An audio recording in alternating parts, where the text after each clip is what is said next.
Jesus tells the disciples, "You are witnesses of these things." And there and in other passages in the scripture, Jesus sends them out and says, you need to be a witness. You need to spread the gospel, which, of course, as you know, they did. They did very well.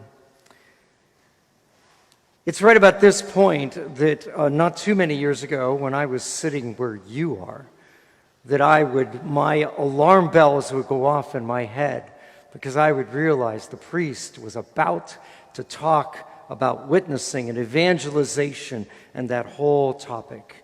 And I didn't like that topic. I didn't like it at all.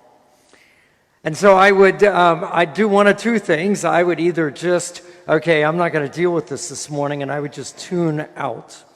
Or I would start amassing my defenses. I would get in my head all the reasons why everything he was going to say, no matter what it was, did not apply to me. I tell you that because I need you to understand, especially those of you who might be like I was. I need you to understand, I understand the reluctance about this topic. But I'm hoping to do a little better than people did for me. Because basically in thinking back on it, what always seemed to happen was that the priest, or when I was growing up, the minister, he had a very clear idea of what it meant for him to evangelize. And he thought that applied to everybody, and it does not. It was his way of evangelizing. And so what I'd like to do is offer you a broader perspective, if you will. Because this really boils down, the bottom line of this is each of us needs to ask God, what do you want me to do with my talents, my strengths, my weaknesses in the nature of evangelization? Because I think that's the first thing you want to do is you want to take a look at the story and just start, take a few steps back and realize, well, what is Jesus actually asking of the disciples and of us? The word witness is really a good one. He's just basically saying to the apostles, you have been with me. You've experienced all these things. You've seen healings. You've listened to preaching. You have seen the passion. You've seen the resurrection. You have seen my resurrected body. You've seen all this. I just need you to go tell people about it. Just witness to it, much like that term implies in a court of law, that you would just tell what you saw. You're just a witness. And I think that's all that the good Lord is asking of us.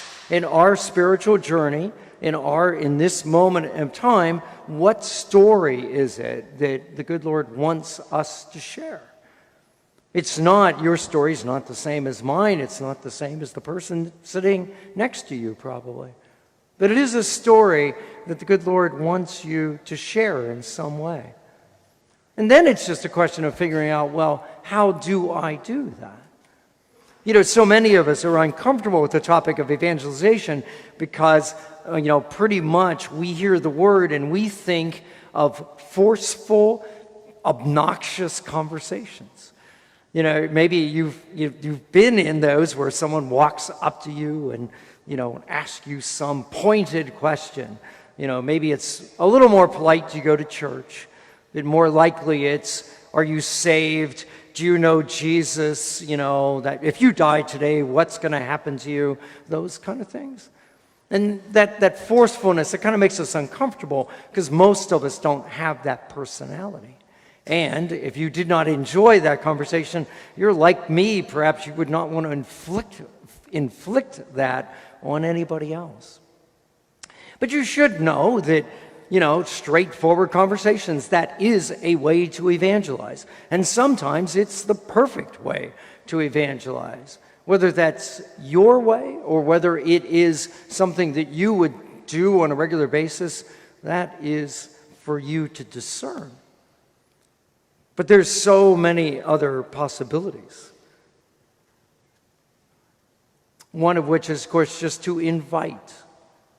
That was another one that came up often in churches. When I would listen to these homilies, they would say, well, you should invite people to church.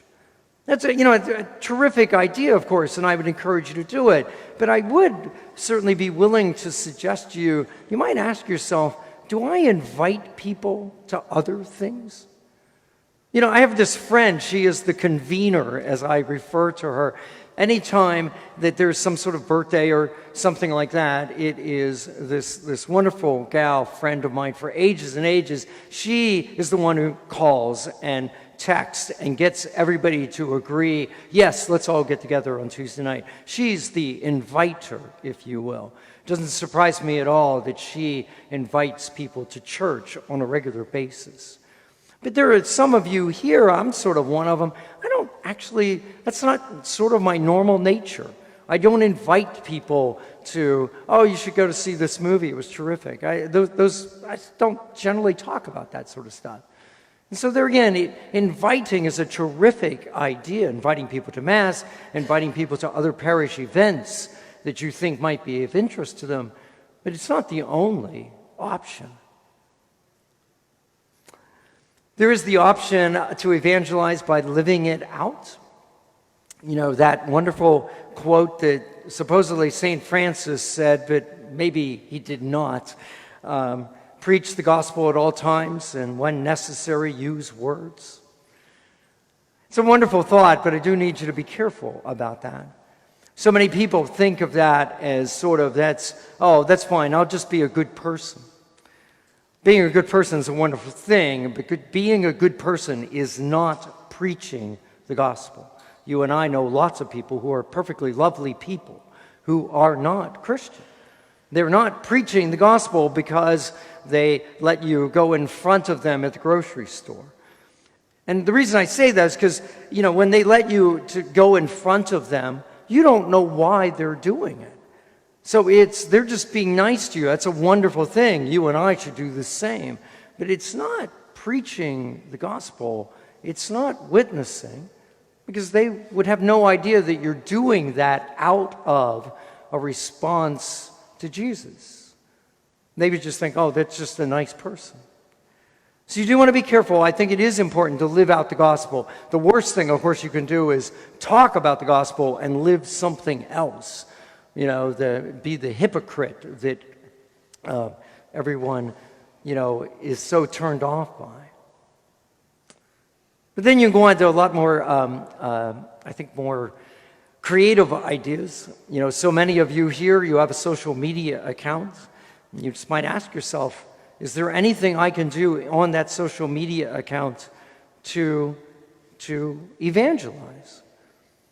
And again, I think it's a question of you asking yourself, what do I normally do on my social media account?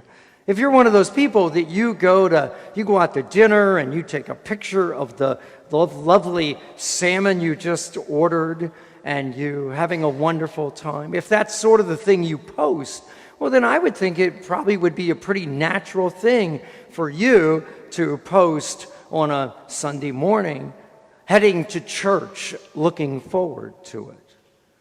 It's what you do, and it would just seem to be very natural, and you would convey to people that watch your feed that, yeah, church is important. I go on Sunday. It's what I do.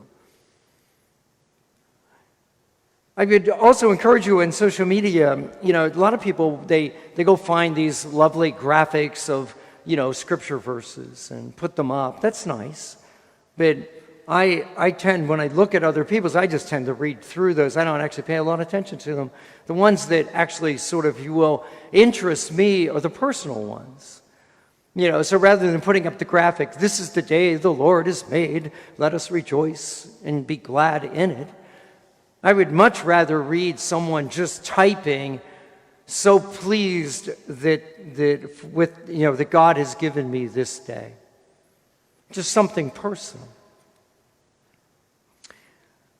Many of you know about Eucharistic ministers who, at the end of Mass, we give them communion and they take them to the homebound. Especially those that, we're not doing it right now, but eventually the nursing facilities and the hospital will let us back in. That is a terrific form of evangelization, that you would go to the hospital and you would visit people in a time of need. And whether they wanted to receive communion or they just wanted you to pray with them or they didn't want anything, just you saying hello. That is a terrific form of evangelization. Most of you don't know this, but Father Vijay and I, in a given year, we will average one emergency call every day. That's just normal around here, and about 90% of those are not associated with either our parish or really any parish. They're people that identify as Catholics, but they're really somewhat withdrawn from the church. But we answer all those calls. We go and we anoint their relatives, or we anoint them, or we spend a little time with them.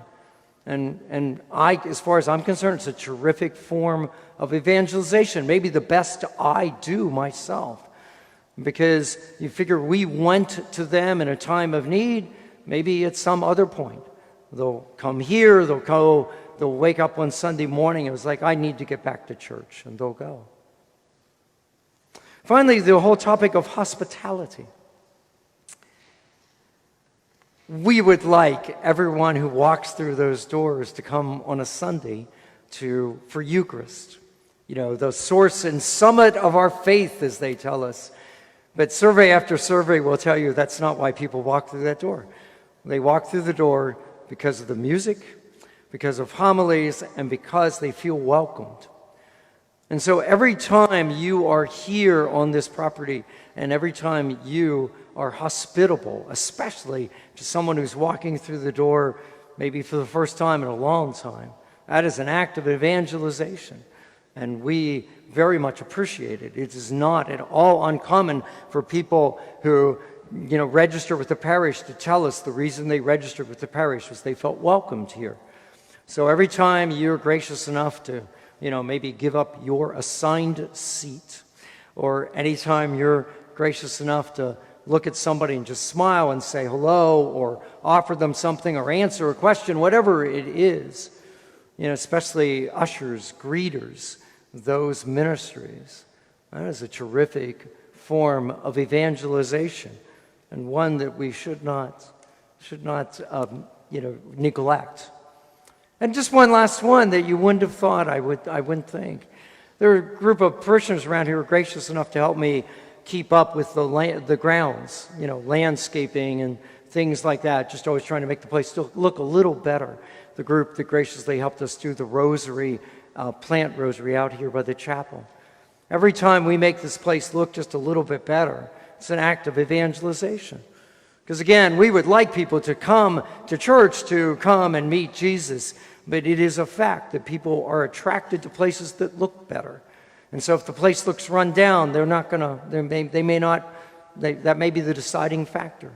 So every time we make the place look just a little bit better, a little more inviting, they show up. They'll walk in our doors. And that gives them a chance to meet Jesus.